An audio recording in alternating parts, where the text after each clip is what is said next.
Broadcasting on our Facebook fan page, The African History Network, The African History Network, and our YouTube channel, Michael Imhotep, and right here on 9:10 a.m. the Superstation, WFDF here in Detroit. Welcome to the African History Network show. It's Tuesday, November 9th, 2021, and we are live.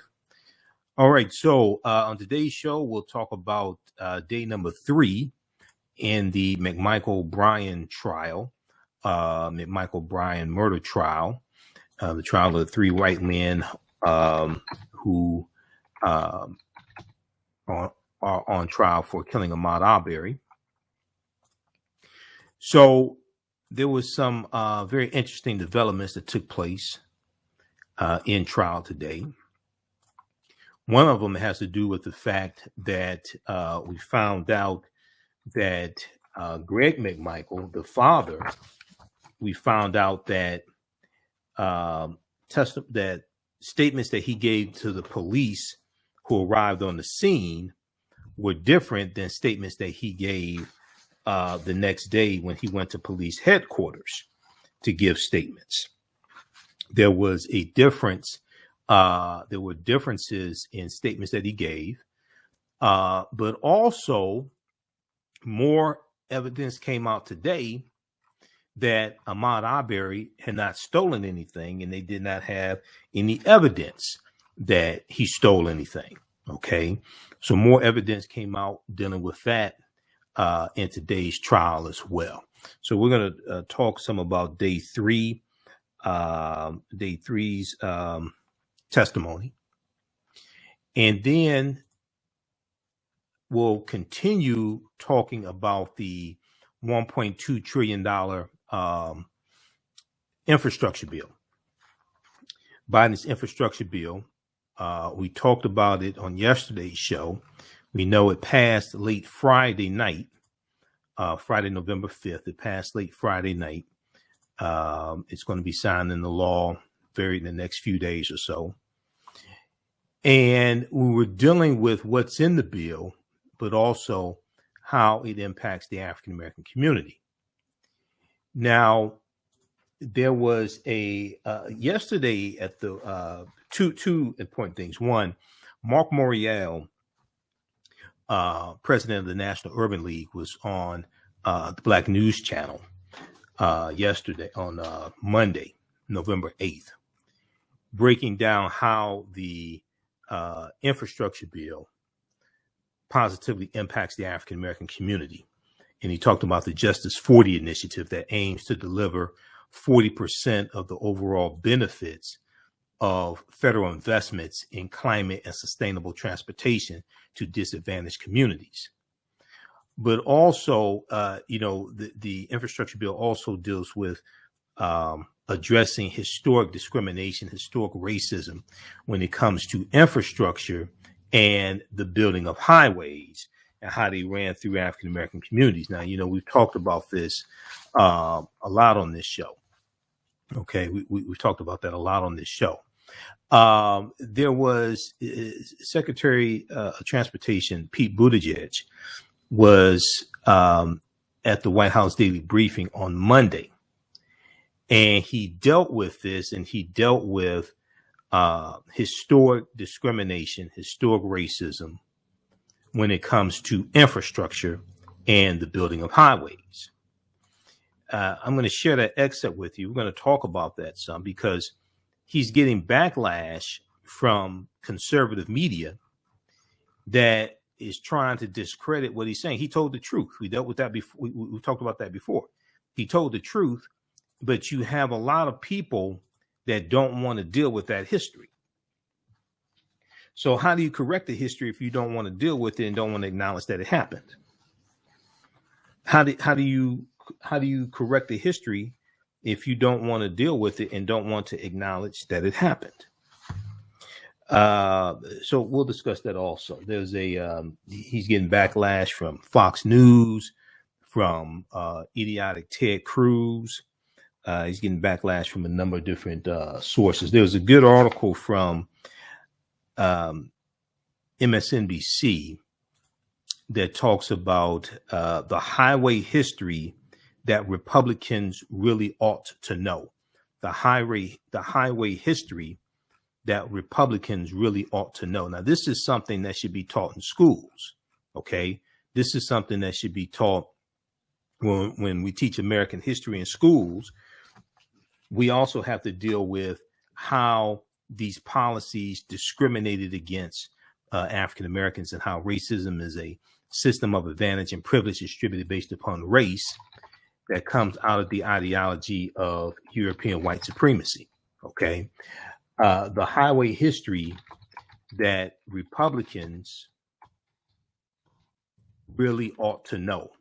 Now, one of the things that Secretary Buttigieg talked about, and you know, we've dealt with there was the article from NBC News called Bulldozed and Dissected, which goes deep into this history of how the U.S. Interstate Highway Acts in 1952 and 1956 drove 41,000 miles of interstate highway all across the country, and it ran through African-American communities. But if we look quickly here, and we're coming up on a break, we look quickly here at this piece from MSNBC.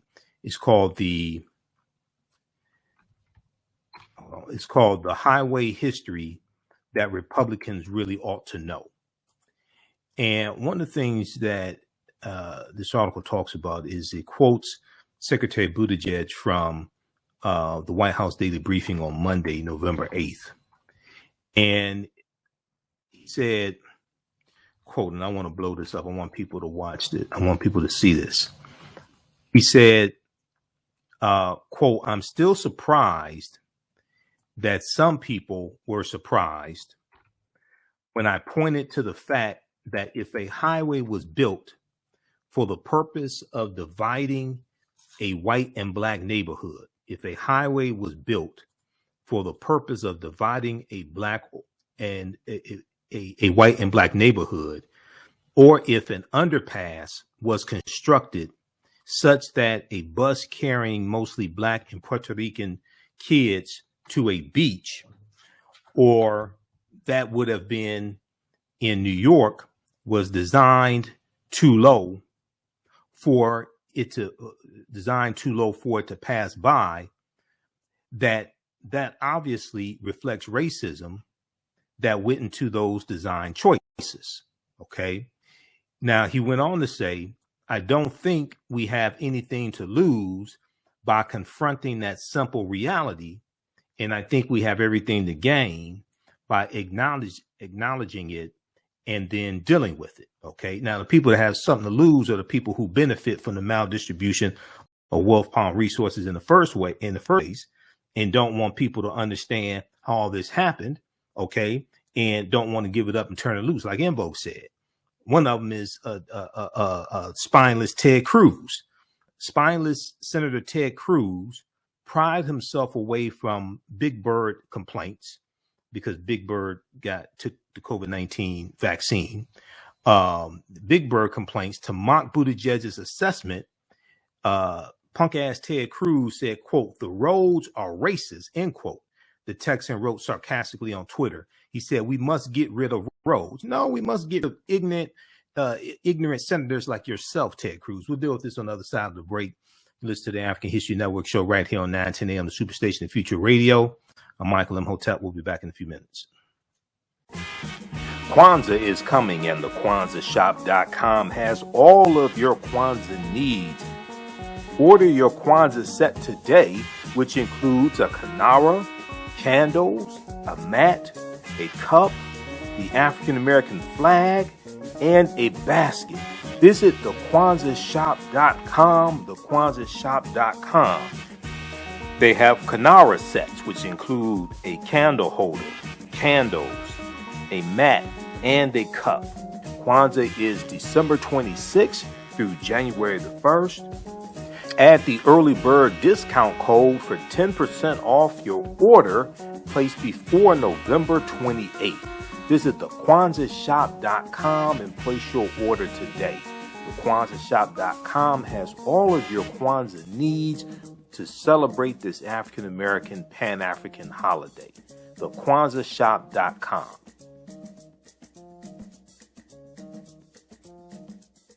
Black on Purpose Television Network. Yes, Black on Purpose Television Network. All black, all positive, all the time. The largest black-owned streaming television network in the world. Bringing our people together worldwide. Controlling our messages, our stories, our way. Black TV the way it should be. Black music, Black history, and more. 30 plus channels, thousands of shows. Black on Purpose Television Network. Subscribe now. Hotel and African History Network show. We deal with current events in history and politics, education, economic empowerment, entrepreneurship, relationships, love, sex, health issues, and much, much more. Unfortunately, many people confuse what racism means. Racism is a power structure. It was laws and policies that put us in this predicament. It's going to be laws and policies that take us out. So when you control the radius of a man or woman's thoughts, you control the compass of his or her actions, because the mind can't do or teach what it doesn't know. We have it all on 910 AM Superstation. Welcome back to the African History Network show right here on 910 AM, the Superstation and Future Radio. I'm your host, Brother Michael Imhotep. It is Tuesday, November 9th, 2021, and we are live. Calling numbers 313-778-7600. 313-778-7600 is the call-in number if you have a question or comment. All right, now on the African History Network show, we focus on educating, empowering, and inspiring people of African descent throughout the diaspora and around the world, because right now it's correct wrong behavior. What you do for yourself, what you do to yourself, and what you allow other people to do to you and get away with is based upon what you think about yourself. What you think about yourself is based upon what you have been taught about yourself. What you've been taught about yourself is based upon everything you've read, heard, and seen about yourself. All right, I want to jump into day 3 here, dealing with the McMichael Bryan trial of the 3 white men that are on trial for killing Ahmaud Arbery.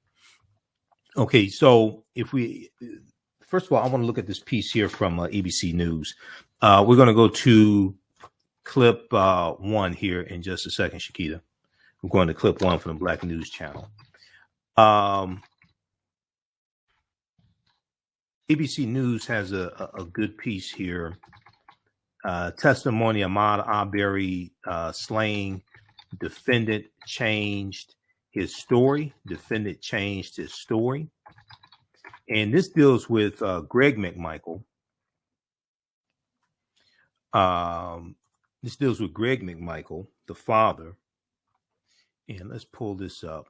And there's a discrepancy in what he told police who arrived on the scene the day of February 23rd, 2020, when Ahmaud Arbery was killed, and what he said the next day when he went to the police station. Okay, the Glenn County police station, the police station headquarters. Let's look at this here. All right.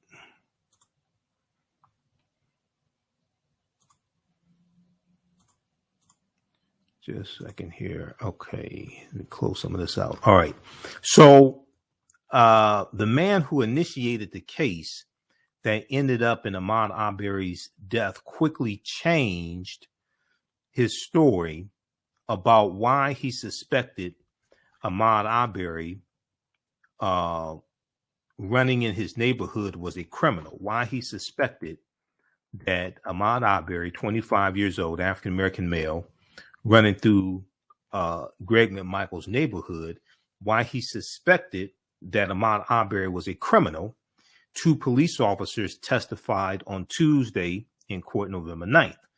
Now, Glenn County police officer Jeff Brandberry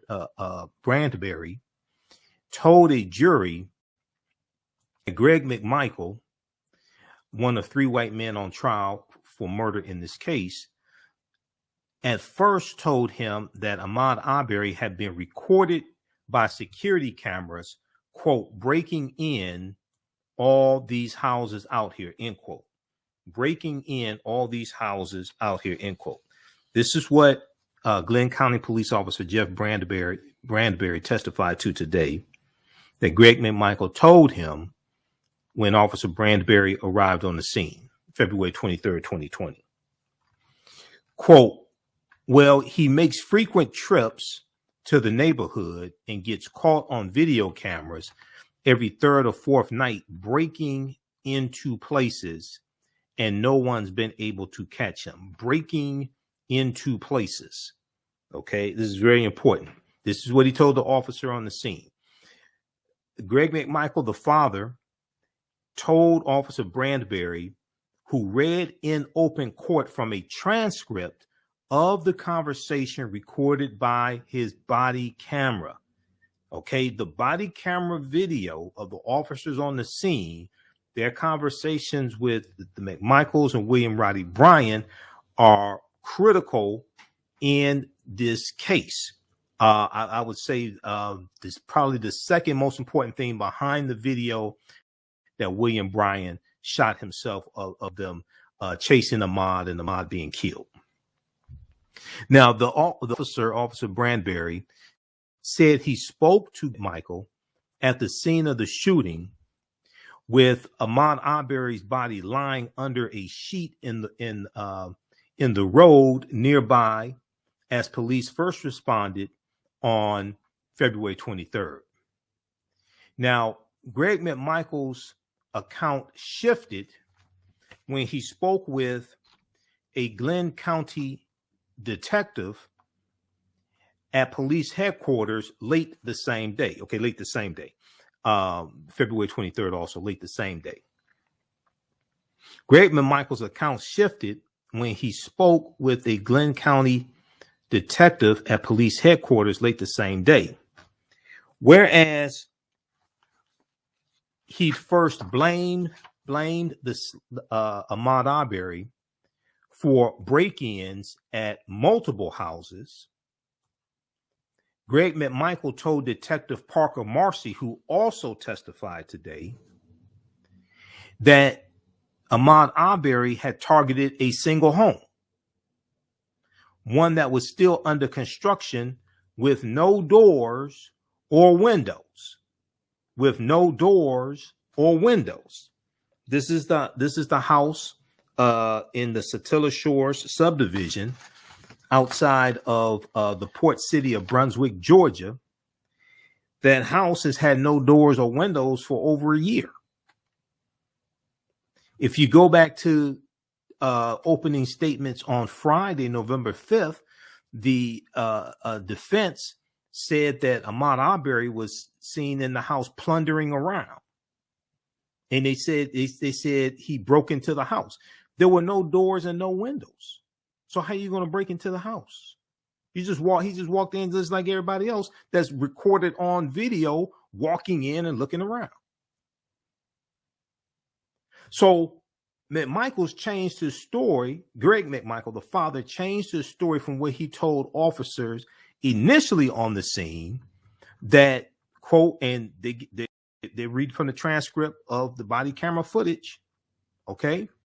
He said, at first he told Officer Jeff Brandberry that Ahmaud Arbery had been recorded by security cameras breaking in all these houses out here, end quote.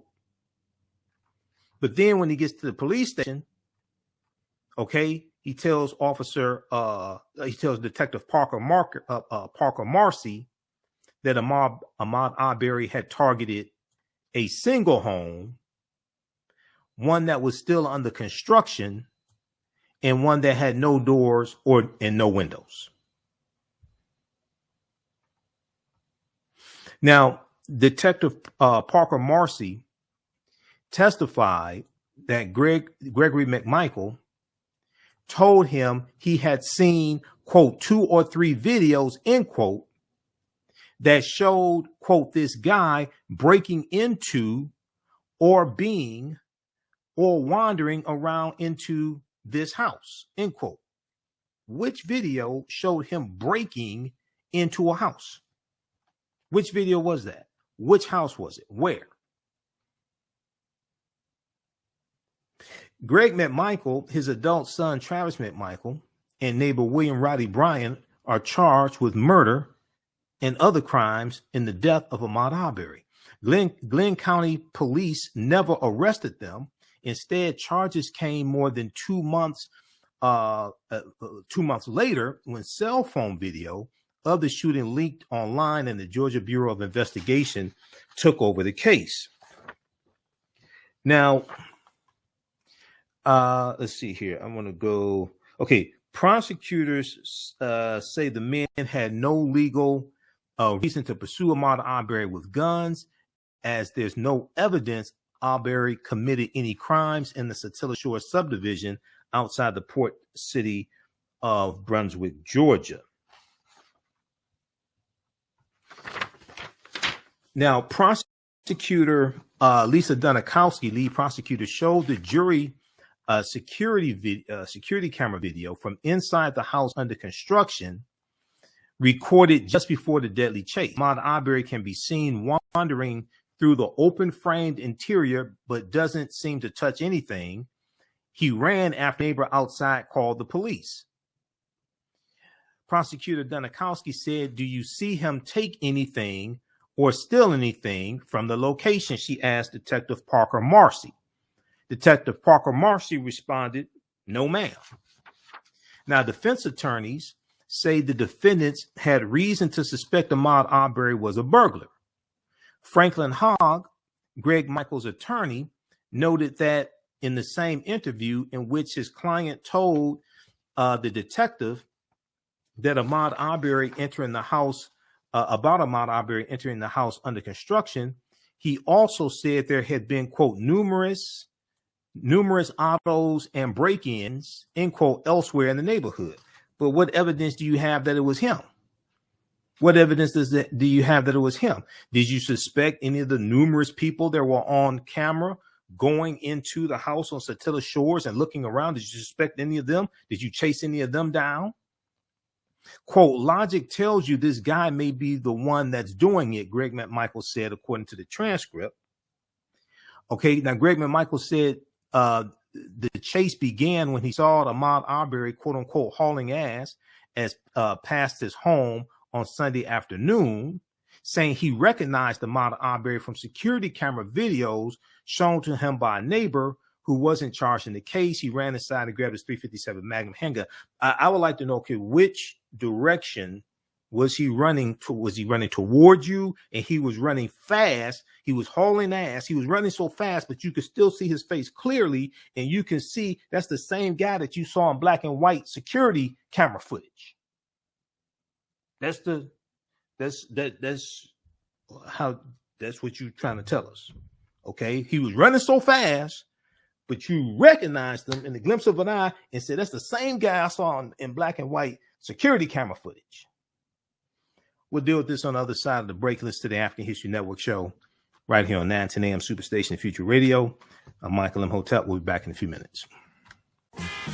Kwanzaa is coming, and the KwanzaaShop.com has all of your Kwanzaa needs.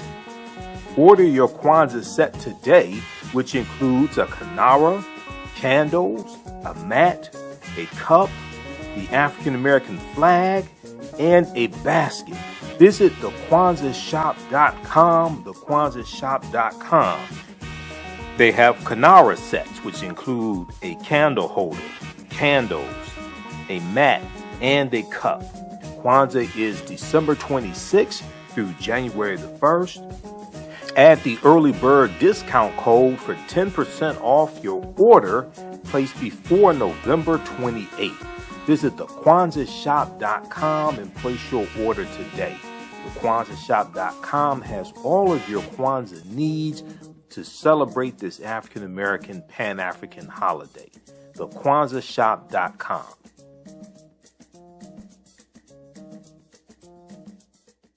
Gain knowledge in minutes from insightful summaries of progressive and socially conscious books.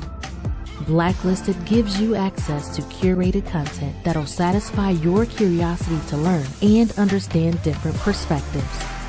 Empower yourself through inspirational and actionable ideas. It's easy to read or listen to on the go. Blacklisted. Empower yourself. Start your free trial today. 910, the Superstation. Detroit's only African-American talk radio.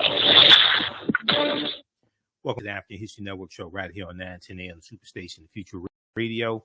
I'm your host, Brother Imhotep. It is Tuesday, November 9th, 2021, and we are live. Calling numbers 313-778-7600, 313-778-7600 is the calling number if you have a question or comment. So right before the break, we're dealing with day 3 in the McMichael Bryan murder trial. They're on trial for killing Ahmaud Arbery. And we see that Greg McMichael, the father, changed his statements from what he told police that arrived on the scene February 23rd, 2020. He changed his statements to what there was a discrepancy in what he told the police on the scene, what he told Detective Marcy Parker of the Glenn County Police Department when he gave statements later that day at police headquarters. Now, I want to go back to this here, and we're going to go to the clip from the Black News Channel here in just a minute. Okay, so we have Greg McMichael here, and he said that he suspected Ahmaud Arbery may have stolen. Also, okay, very important. Travis McMichael, the son, armed himself with a shotgun before they went after Ahmaud Arbery in a pickup truck. The father grabs his .357 Magnum, and the son grabs a shotgun. The son had a handgun that was stolen some weeks prior.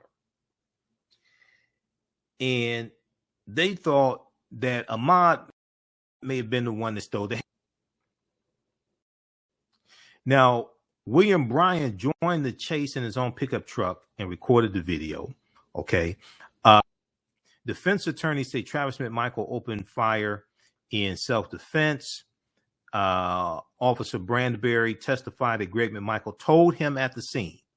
Officer Brandberry testified that Greg McMichael told him at the scene, quote, "He attacked my son. He came at him.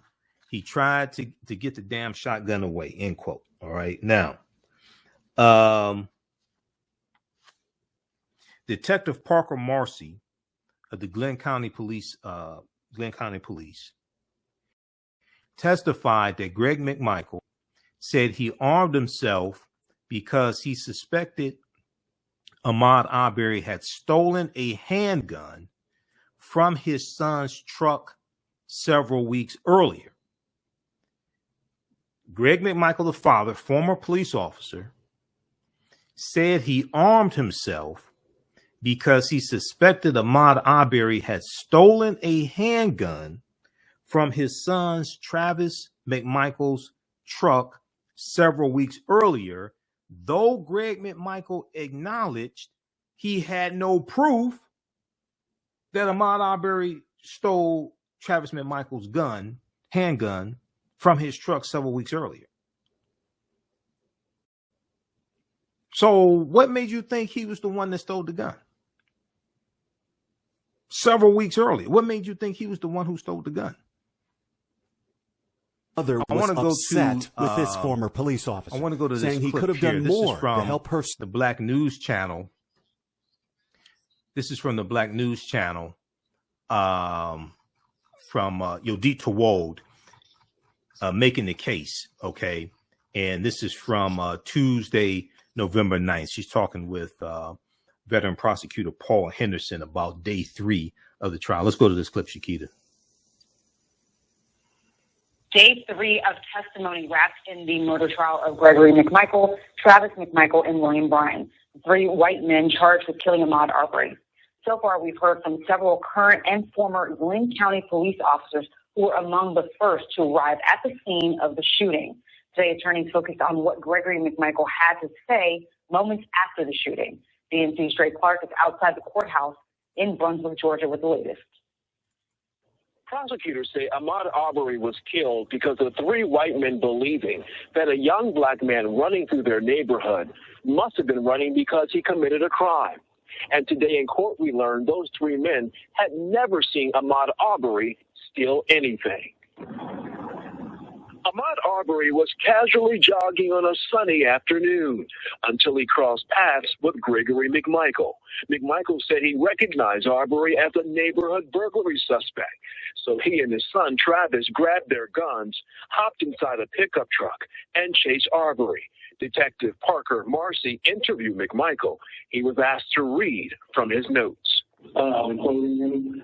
He says, well, I'm thinking he's either done something to somebody's chasing him, or, I thought, well, maybe somebody drove up and found him in their house. McMichael said Arbery had been seen on security video multiple times walking around the neighborhood house under construction. But McMichael told Marcy the guy seen on video had never stolen anything from inside the house. Still, McMichael believed Arbery might be armed and dangerous, and he was going to make a citizen's arrest.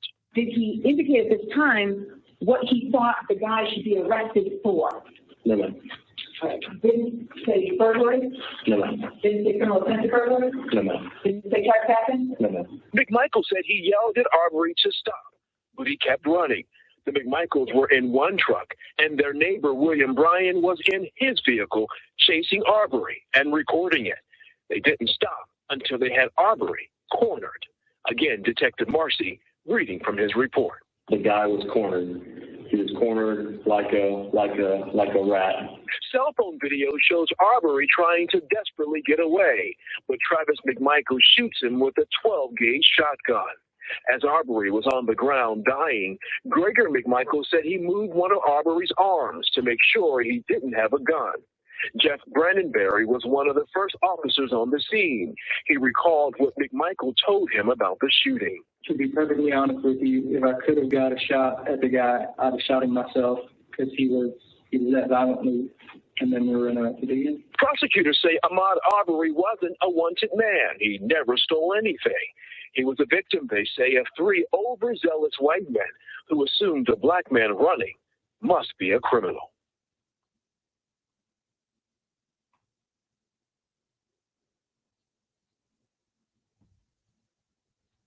Inside the courtroom today, Judge Timothy Walmsley admonished one of the defense attorneys, Jason Sheffield, saying to Sheffield, you need to reconsider how you're conducting yourself in this courtroom. He said to Sheffield, I don't care if you like me or not, or my decisions, but you will respect the court. Judge Walmsley was so frustrated, he had to call for a recess. Meanwhile, Reverend Al Sharpton will be here in Brunswick, Georgia tomorrow for a prayer vigil. He'll be meeting with Ahmaud Arbery's family, and then they will pray together on the courthouse steps. In Brunswick, Georgia, I'm Joy Clark for Making the Case. Now it's time to bring in my legal panel of experts to weigh in on the evidence the prosecution presented today. From San Francisco, veteran prosecutor and BNC's legal contributor Paul Henderson, and in Houston, criminal defense attorney Adante Pointer. Glad to have you both. Let's get started with the first prosecution witness called to the stand this morning. Take a listen to the prosecution's direct examination of Officer Jeff Brandonberry, one of the officers who initially interviewed Gregory McMichael at the scene. Did Gregory McMichael ever indicate to you at that time that he thought Ahmaud Arbery, the guy, had committed a crime that day? No. So he didn't say the guy committed the crime of this? No. And when he said to you that numerous occasions the guy had broken into a house over there that got him on video, what house was Gregory McMichael talking about? The house down the road that was under construction. Okay, so he's not talking about his home at 236 Hill Drive. No. All right. While speaking with you, did Gregory McMichael ever use the word burglary? No. Did he ever use the word trespass? No. Did he ever tell you while you're talking to him that he was attempting to make a citizen's arrest? No, ma'am. All right, we're coming up on the break. We'll continue this on the other side of the break, and then we'll also talk about the $1.2 trillion infrastructure bill that just passed, Biden's infrastructure bill, and how it will help the African American community. You listen to the African History Network show right here on 910 AM Superstation Future Radio. I'm Michael Imhotep. We'll be back in a few minutes. Kwanzaa is coming, and the KwanzaaShop.com has all of your Kwanzaa needs. Order your Kwanzaa set today, which includes a kinara, candles, a mat, a cup, the African American flag, and a basket. Visit the KwanzaaShop.com, thekwanzaashop.com. They have kinara sets, which include a candle holder, candles, a mat, and a cup. Kwanzaa is December 26th through January the 1st.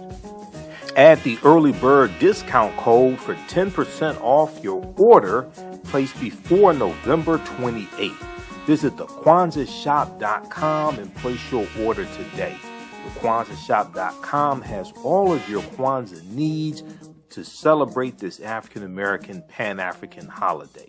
TheKwanzaaShop.com.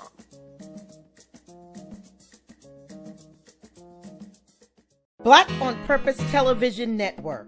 Yes, Black on Purpose Television Network. All black, all positive, all the time. The largest black-owned streaming television network in the world. Bringing our people together worldwide.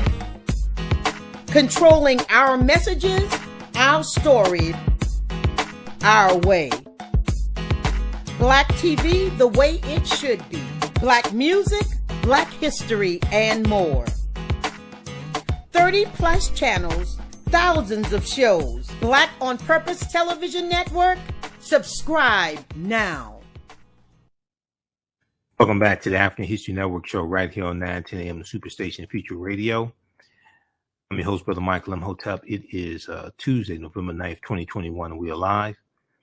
So right before the break, we were dealing with day 3. Right before the break, we were dealing with day 3 of the McMichael Bryan murder trial in the murder of Ahmaud Arbery. And we were listening.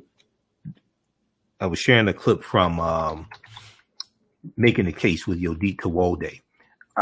There was some audio distortion while I was talking towards the end there. So just very quickly here, if you go back to the piece from ABC News, I was saying that Greg McMichael, the father, said he armed himself because he suspected Ahmaud Arbery had stolen a handgun from his son's truck several weeks earlier.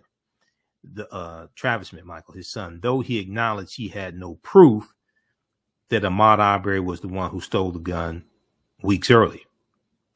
Okay. And we were sharing that clip. So their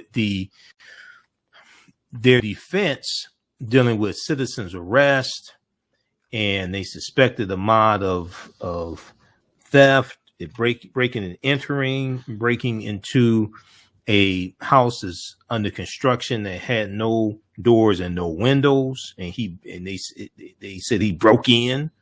It has no doors and no windows. He walked in like everybody else walked in. So the defense is really falling apart. Okay, so we run out of time here. We're going to go to clip 2, Shakita. So I want to deal with, we'll talk some more about the infrastructure bill, $1.2 trillion infrastructure bill. Now, Pete Buttigieg, Secretary of Transportation, was at the White House daily briefing on Monday, and he talked about the $1.2 trillion infrastructure bill and addressing racism and how the African American community has been harmed by interstate highways and how it's been harmed by infrastructure in the past, especially highways, and how the $1.2 trillion infrastructure bill is going to address systemic racism when it comes to infrastructure. And April Ryan of the GRIO asked him a question. Let's go to this clip. Let's go to clip 2, Shakita.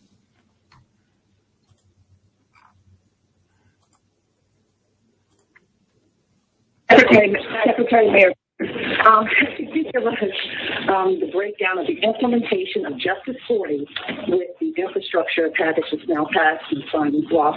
And also, can you give us the construct of how you will deconstruct the racism that was built into the roadways that you talked to Rio earlier when you broke that information with us? Can you talk to us about how that could be deconstructed? For sure, yeah. So the principle of Justice 40 is that at least 40% of the clean investments in this bill will go to benefit the communities that are overburdened and underserved. So part one of that is defining those investments that are eligible, and that's a lot of it. And we're working to map out kind of program by program, mode by mode, what would qualify. For example, if we're buying clean buses, right? How do we make sure, in terms of where those buses go, but also looking at the business opportunity, the jobs that are going to be created, the businesses that will have a chance to compete for the business opportunities it creates.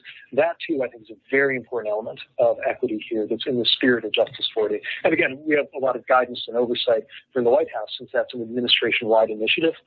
But we know that we've got to build our own internal kind of ways of aligning and defining that inside the administration.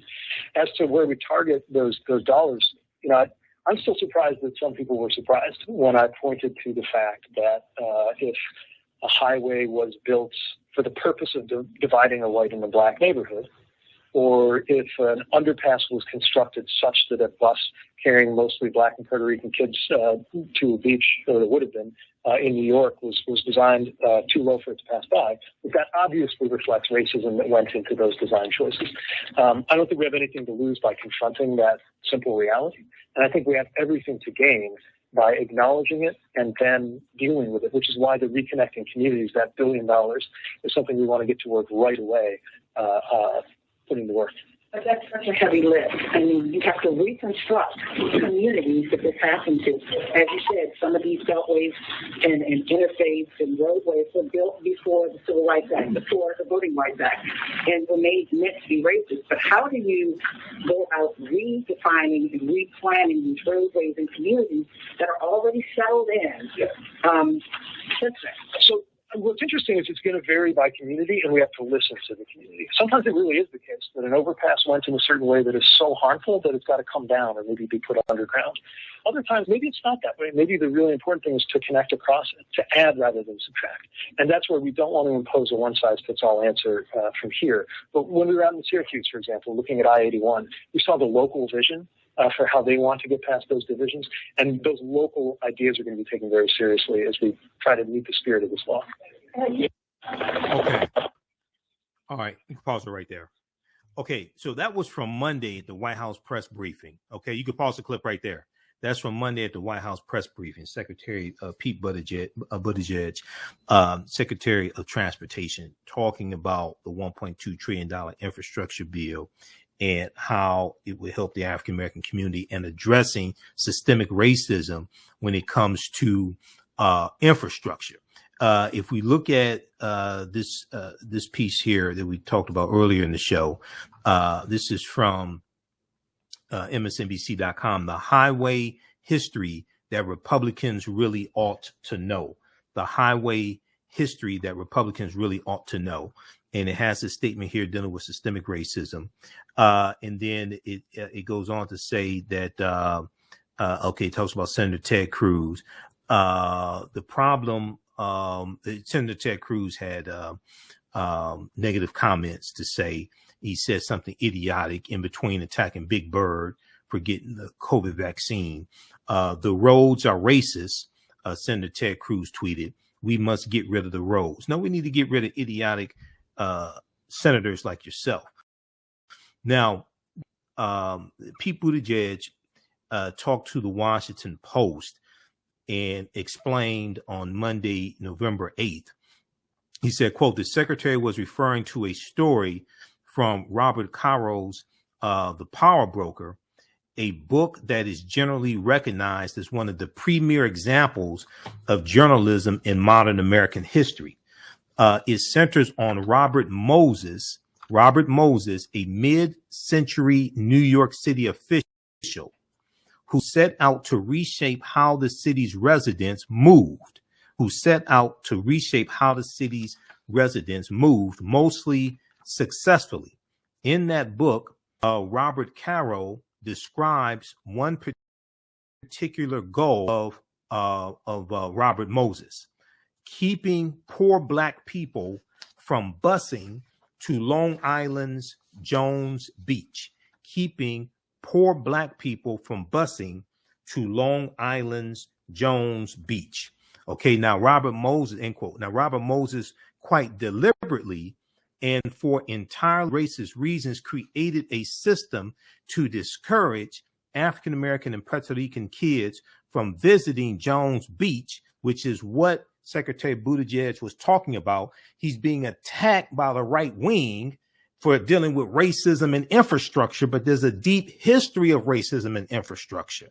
Created a system to discourage Black and Puerto Rican kids from visiting Jones Beach, in part by building parkway bridges so low that buses could not fit below them. What's more, as the Washington Post report added, quote, buses needed permits to enter parks, permits that were often denied to those bringing Black residents to Jones Beach, end quote. Okay, to his credit, Secretary Buttigieg has spent months talking about the problem of racism built into the nation's transportation system that many Republicans don't even want to acknowledge still existed historically or still exists today. And while much of the right has pushed back, reality is on the secretary's side. Read this piece here. We'll talk about this some more tomorrow's show. The highway history that Republicans really those watching on Facebook and YouTube, keep watching. We'll keep broadcasting for a few more minutes. Right now, it's correct wrong behavior is not over till we win. Wakanda forever. And we'll talk to you tomorrow. Peace. All right. Stand by. Okay, now we look quickly here at this article. We'll talk about this some more tomorrow's show. This is Senator Ted Cruz. And I have an article. I looked at articles from Fox News and New York Post, and they're attacking what Secretary Buttigieg said and addressing racism in infrastructure. And there's a deep, rich history of racism in infrastructure.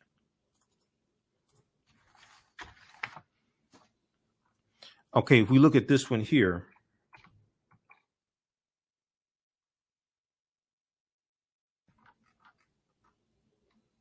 This is from Yahoo News.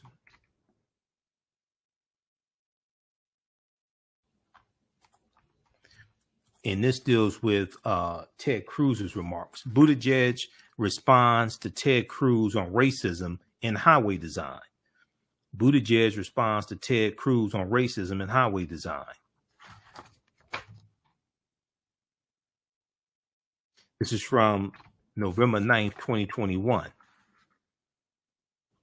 Secretary of Transportation Pete Buttigieg told Yahoo News that systemic racism in the design and location of highways in American cities and suburbs continues to adversely affect low-income neighborhoods and communities of color.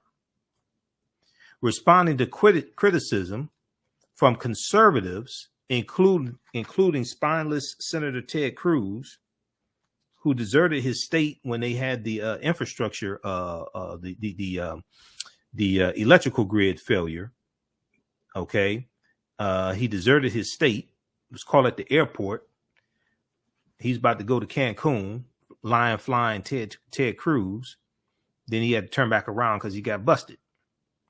Responding to criticism from conservatives, including flying Ted Cruz, Republican of Texas, regarding comments he made on Monday, Secretary Buttigieg said in a Tuesday interview that racism and segregation in road building are not ancient history. Racism and segregation in road building are not ancient history or a figment of liberals' imagination.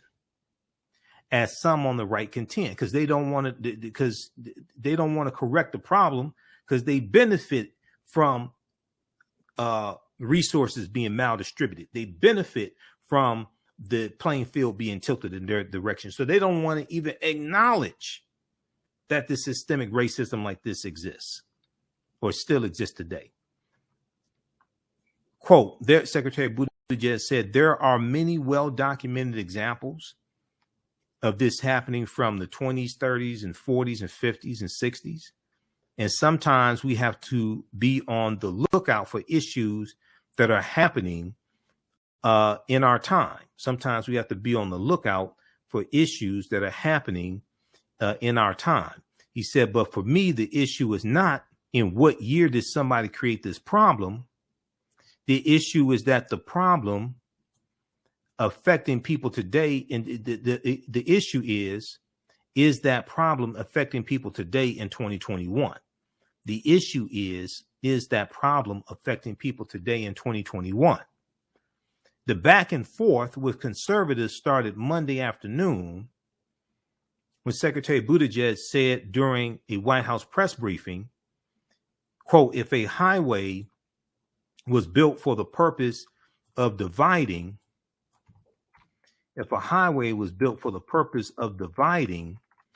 a white and black neighborhood, or if an underpass was constructed such that a bus carrying mostly black and Puerto Rican kids to a beach, or it would have been in New York, was designed too low for it to pass by, that obviously reflects racism that went into those design choices.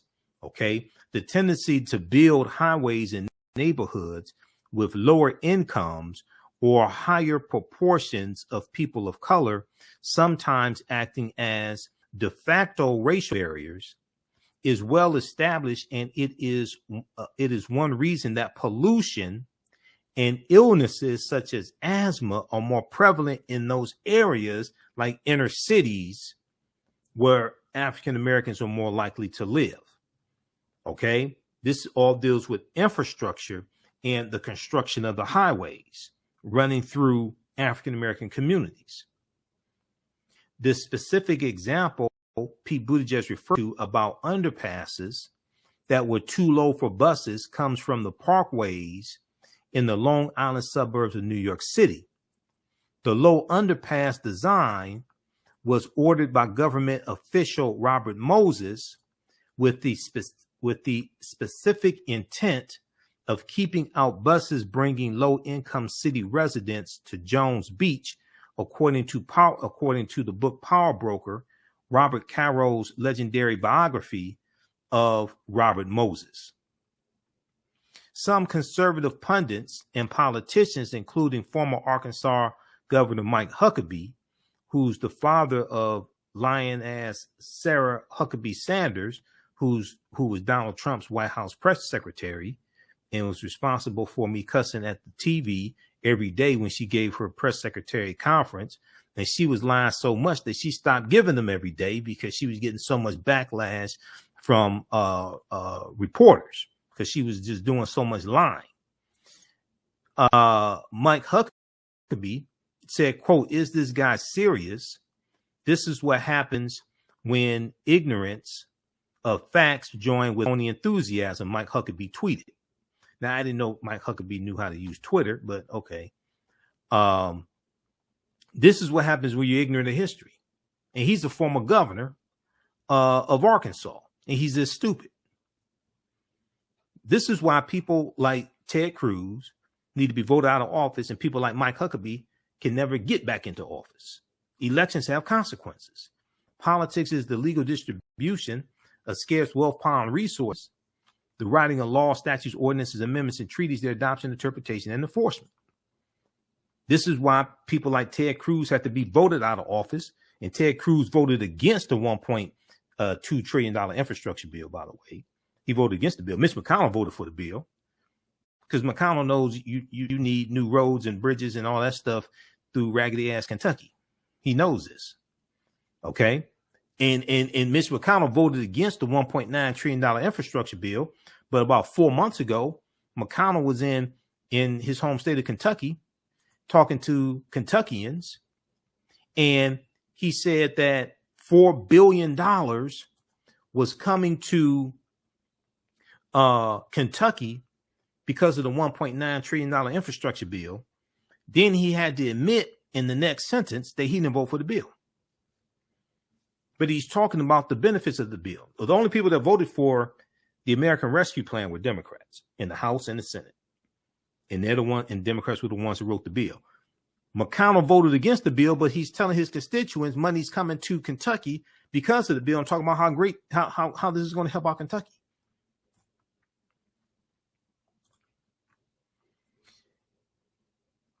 Senator Ted Cruz, we saw that dumbass, we saw that idiotic comment from Ted Cruz. Ted Cruz is attacking Big Bird also, because Big Bird got a COVID-19 shot. Big Bird is eternally 6 years old, and Big Bird got a COVID-19 shot. So Ted Cruz is attacking that, even though Ted Cruz got a COVID-19 shot also. Ted Cruz acts like a 6-year-old.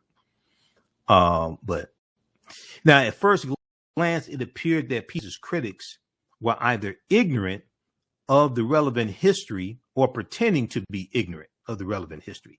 However, when it was pointed out to them online that Pete Buttigieg was not imagining a bizarre hypothetical, but telling a true story, some responded that it was irrelevant because the underpasses were built in 92 years ago in 1929. Yeah, but you have stuff that was built in the 50s, 60s, and 70s. Infrastructure that ran through African American communities and was purposely went through our communities. It wasn't just 1929. This is the denial from a lot of conservatives, okay, and the Negroes that love them. This is the denial because what you also see white supremacy through ventriloquism, as Dr. Michael Eric Dyson says, where you have African American conservatives who would parrot what they would parrot the talking points that the white conservatives have constructed to deny systemic racism exists. After arriving at Glasgow, Scotland on Tuesday for the UN Climate Change Conference, Secretary Buttigieg, interviewed by Yahoo News and asked about that critique, he said, quote, "If people in 2021 are suffering from a discriminatory policy funded by the federal government, then we have a responsibility to fix it. If people in 2021 are suffering from a discriminatory policy funded by the federal government, then we have a responsibility to fix it." And I remain kind of surprised that this is controversial. I don't know who it hurts to acknowledge that harm was done and to propose doing something to fix it, end quote. Now, Buttigieg was also recently attacked by conservatives like Fox News, Tucker Carlson, idiotic Tucker Carlson, for taking 4 weeks of parental leave for care for the twins he and his husband, Chasten Buttigieg, just adopted. Let's see here. Okay, now I want to go to, let's see here. I want to go to this clip. All right, you can read the rest of this here.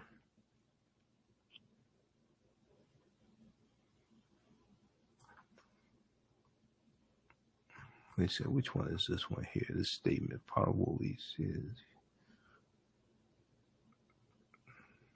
All right, read the rest of this article. Now, there was a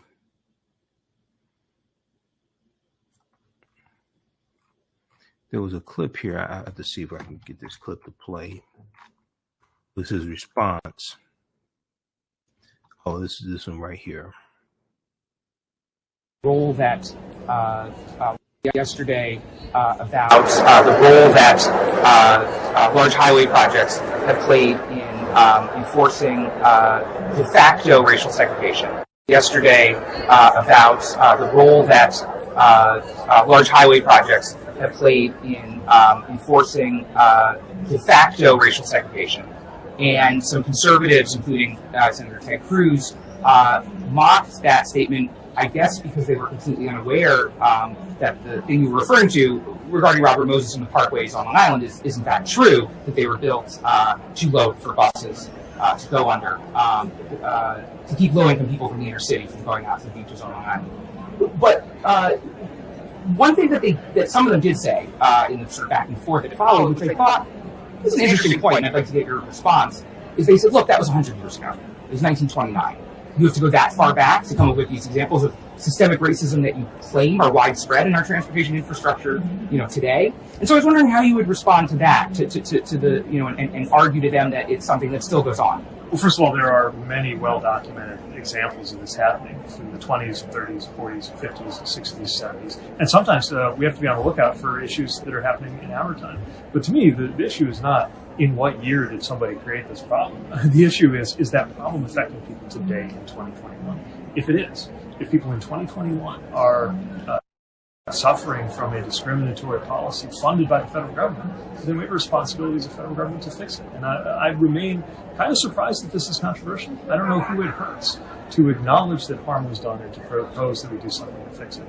And it's especially puzzling to hear these objections from people who voted against massive funding for roads and bridges in the infrastructure bill that just passed. Every nurse around the globe went through this very specific experience that tied us all together on a deeper level. That was a response to this idiotic criticism on the right. Knowing my dad is working endless hours that was a response to help healthcare workers. Criticism on the right. Okay, so check out that article from Yahoo News. Now, we've talked about there was a big expose by NBC News. I think it was called Bisected and Divided. It dealt with the history of it dealt with a lot of history of the discrimination when it came to the infrastructure and the highways.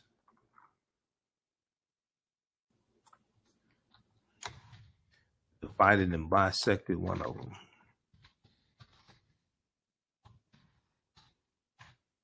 Let me pull this up here. Bulldozed and bisected, I should say. Bulldozed and bisected. So we talked about this before on the show. And this ties into a lot of history in post-World War II history. Post-World War II history. And the Federal Housing Administration giving 3% down on low-interest loans so white people could get houses built out in the newly formed suburbs, and redlining being used to lock us out of getting those loans and getting those homes. Okay, this is called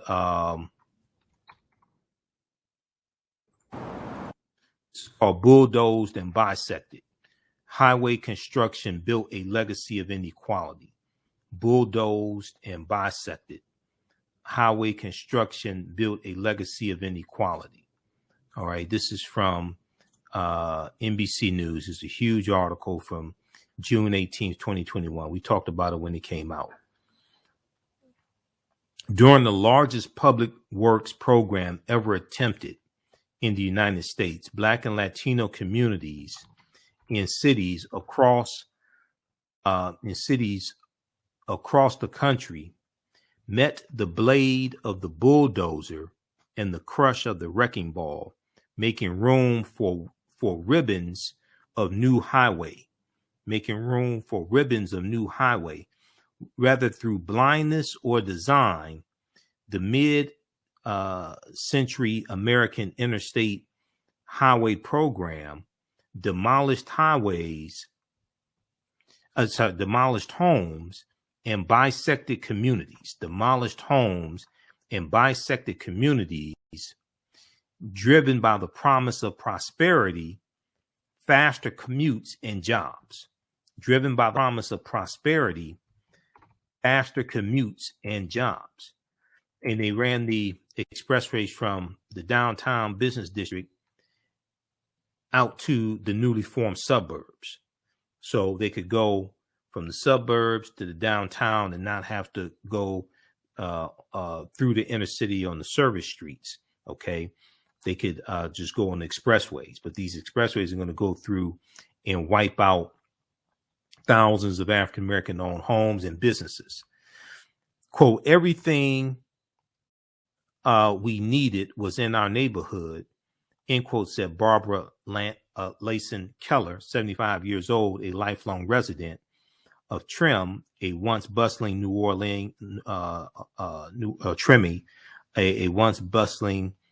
Orleans community that Interstate 10 cut through in the 1960s. Quote, the highway really destroyed that. The highway really destroyed that, end quote.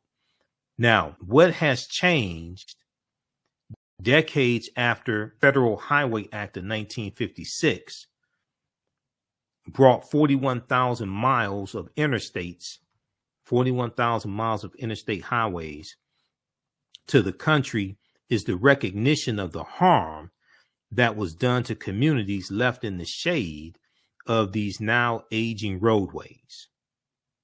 From 1957 to 1977.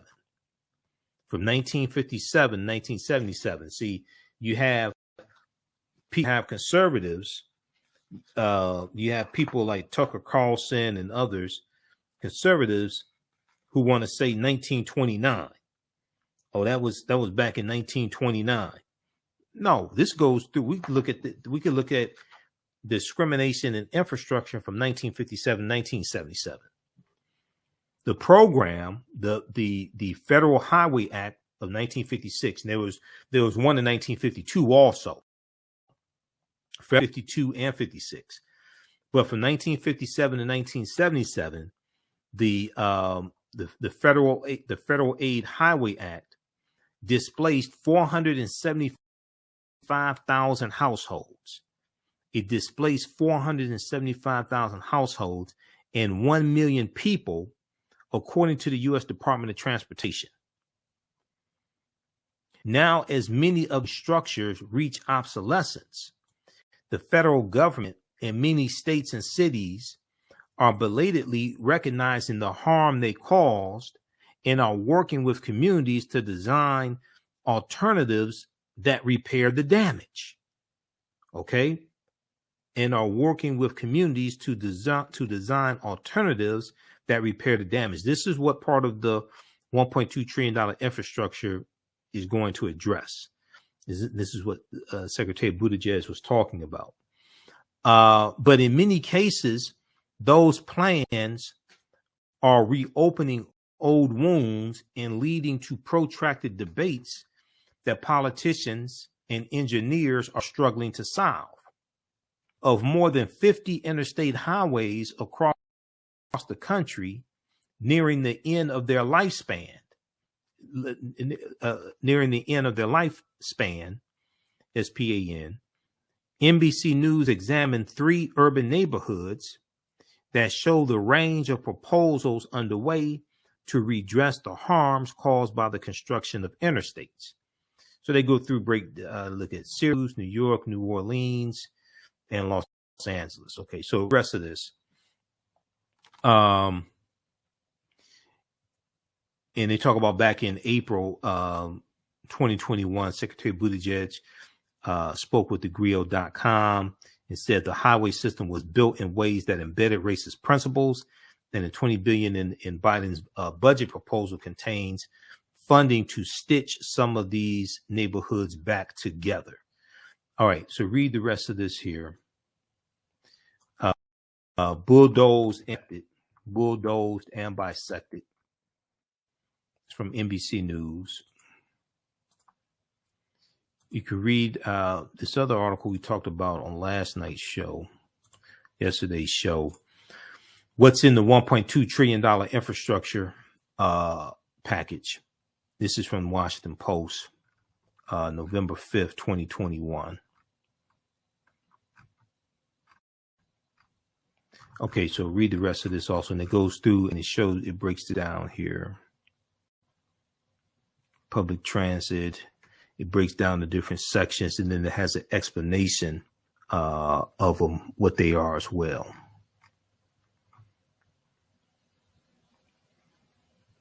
It's a 2,700-page bill.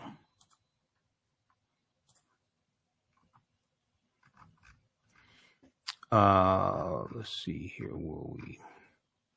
Okay, this interview with Mark Morial, we'll deal with that at tomorrow's show. We're out of time here. We'll deal with that on tomorrow's show. Justice 40 initiative is the initiative that Secretary Buttigieg was talking about. That's part of the infrastructure bill that aims to deliver 40% of the overall benefits of federal investments in climate and sustainable transportation to disadvantaged communities. That's part of it. And then there's this part that deals with racism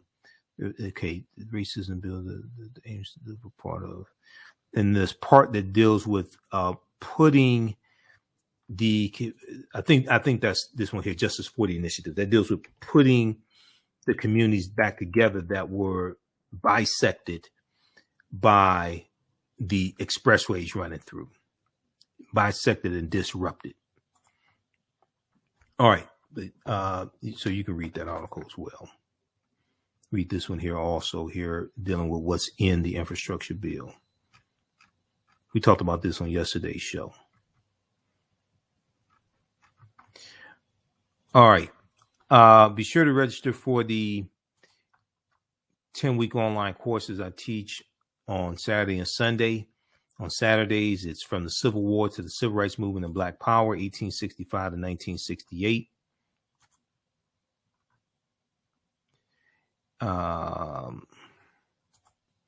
So we do this 12 noon to 2 p.m. Eastern Standard Time on Saturdays. This is a 10-week online course. Each class we go through and analyze approximately a 10-year period of history. We look at history from the Civil War, 1861, 1865, and some events leading up to the Civil War taking place, starting with the Louisiana Purchase of 1803. Then we go through, look at Reconstruction, Jim Crow era. We look at the Great Migration, World War I, World War II, Civil Rights Movement, and Black Power movement. Okay. We do the sessions live. All the sessions are archived and recorded. You can go back and watch them over and over again. So this is from the Civil War to the Civil Rights Movement and Black Power, 1865 to 1968. Then the other class that I teach is Kemet, the Moors, and the Ma'afa, Understanding the Transatlantic Slave Trade, what they didn't teach you in school. Ancient Kemet, one of the original names for Egypt. Ancient Kemet, the Moors, and the Ma'afa, Understanding the Transatlantic Slave Trade, what they didn't teach you in school. And we do that one on Sundays, 12 noon to 2 p.m. Eastern Standard Time also. So we do the sessions live. All the sessions are archived and recorded. You can go back and watch them anytime, even after the 10-week online course is over with. You can still go watch. You still have access to the full class. Okay. And this class is on sale. This is regularly $130 on sale, $80. As soon as you register, you can watch the class we just did this past weekend. All right. We have to get out of here. Remember, at the African History Network, we focus on educating, empowering, inspiring people of African descent throughout the diaspora and around the world. Sign up for our email newsletter. Text the word Kemet, K-E-M-E-T, to 22828 to sign up for our email newsletter. Text the word Kemet, K-E-M-E-T, to 22828 to sign up for our email newsletter. Also visit our website, AfricanHistoryNetwork.com, AfricanHistoryNetwork.com. Sign up for our email newsletter there as well. And Kwanzaa is coming up, so visit TheKwanzaaShop.com, TheKwanzaaShop.com for all your Kwanzaa accessory needs, Kanaras, Kwanzaa sets. We have the information on the homepage of our website, AfricanHistoryNetwork.com. This is from Sister Nubia Wardford, Sister Nubia, the archaeologist, and TheKwanzaaShop.com. Okay, TheKwanzaaShop.com. Early bird special, get $10 off your order before November 28th. Okay, so visit TheAHNShow.com and for all your Kwanzaa needs, kanaras, mats, flags, mugs, and more. All right, we have to get out of here. Right now, it's correct wrong behavior. It's not over till we win. Wakanda forever. We'll talk to you tomorrow. Peace. Kwanzaa is coming, and the TheAHNShow.com has all of your Kwanzaa needs. Order your Kwanzaa set today, which includes a kinara, candles, a mat, a cup, the African American flag, and a basket. Visit TheAHNShow.com, TheAHNShow.com. They have kinara sets, which include a candle holder, candles, a mat, and a cup. Kwanzaa is December 26th through January the 1st. Add the early bird discount code for 10% off your order placed before November 28th. Visit TheAHNShow.com and place your order today. TheAHNShow.com has all of your Kwanzaa needs to celebrate this African American Pan-African holiday. TheAHNShow.com.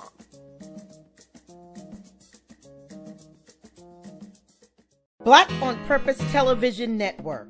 Yes, Black on Purpose Television Network. All black, all positive, all the time. The largest black-owned streaming television network in the world. Bringing our people together worldwide. Controlling our messages, our stories, our way. Black TV the way it should be. Black music, Black history, and more. 30-plus channels, thousands of shows. Black on Purpose Television Network. Subscribe now.